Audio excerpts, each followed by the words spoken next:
Sana mapatawad mo ako, Jane. Hindi kita naligtas.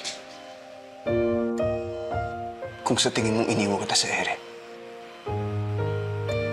Pero hindi yung totoo.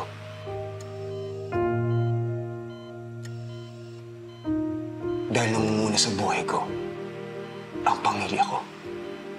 At malaki kang parte ng pamilya ko, Jane. Alam kong hindi ko matutumbasan lahat ng binibigay mo sa akin.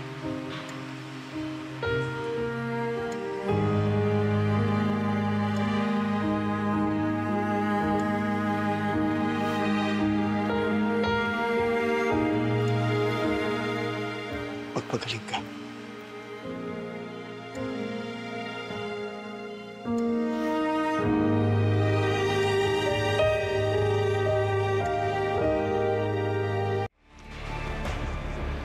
I hired you because you're a lawyer. Dahil ang mga abogado, madaling makaintindi. Kaya huwag ka na masyadong maraming mga tanong.